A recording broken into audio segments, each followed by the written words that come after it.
बांग्लादेश में मोहम्मद यूनुस के नेतृत्व वाली अंतरिम सरकार लगातार पूर्व पीएम शेख हसीना पर शिकंजा कसते हुए नजर आ रही है।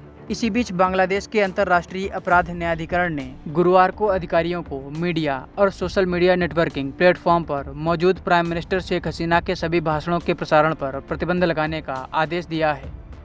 दरअसल ये आदेश शेख हसीना के हाल में दिए गए भाषण के बाद आया है, जब 4 महीने पहले बांग्लादेश से भागने के बाद उन्होंने अपना पहला सार्वजनिक संबोधन दिया था। अपने भाषण में उन्होंने देश के अंतरिम नेता मोहम्मद यूनुस पर तीखा हमला किया था, उन पर नरसंहार करने और हिंदुओं सहित अल्पसंख्यक समुदाय की रक्षा करने में विफल रहने का आरोप लगाया था।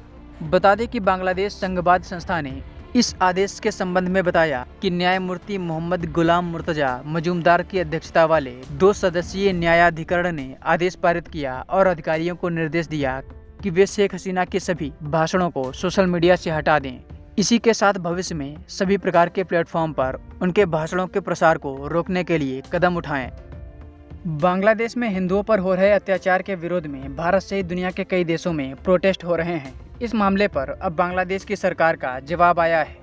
जवाब ऐसा है जिससे हर कोई हैरान है। बांग्लादेश की सरकार ये मानने के लिए तैयार नहीं है कि बांग्लादेश में हिंदुओं के ऊपर हमले हो रहे हैं। बांग्लादेश के मुख्य सलाहकार मोहम्मद यूनुस ने कहा है कि पूरे विश्व को यह पता होना चाहिए कि बांग्लादेश एकजुट है और हाल ही में उसने जो कुछ भी हासिल किया है वह संयुक्त प्रयासों से हासिल किया है। यूनुस ने कहा कि बांग्लादेश के बारे में एक काल्पनिक कहानी फैलाई जा रही है जो किसी एक देश तक सीमित नहीं है। यूनुस ने सांकेतिक रूप से भारत पर कटाक्ष करते हुए कहा कि कई लोगों को नया बांग्लादेश पसंद नहीं है। यही नहीं, बांग्लादेश की यूनुस सरकार के सलाहकार आसिफ नजरुल ने भारत का नाम लेकर ये तक कह दिया कि वे देश हित, संप्रभुता और अस्तित्व की खातिर एकजुट रहेंगे। बांग्लादेश को शक्तिहीन, कमजोर और दब्बू समझने का कोई कारण नहीं है। पूरा देश भारत के दुष्प्रचार के खिलाफ एकजुट है। बता दें कि बांग्लादेश की सरकार की तरफ से ये बयान ऐसे समय पर आया है जब भारत में काफी बड़े लेवल पर बांग्लादेश में हिंदुओं पर अत्याचार के खिलाफ प्रोटेस्ट हो रहे हैं।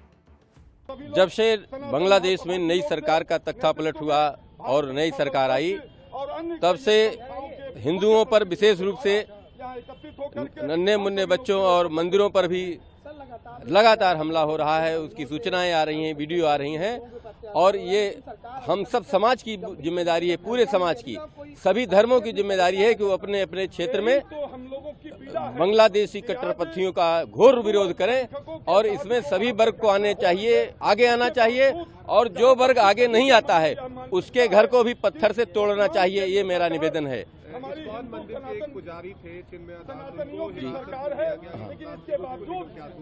धार्मिक आदमी हमेशा अच्छे कामों के लिए लगा रहता है और जिस भी देश में रहता है उस देश के साथ में लगा रहता है, उसके देश के खिलाफ काम नहीं करता है।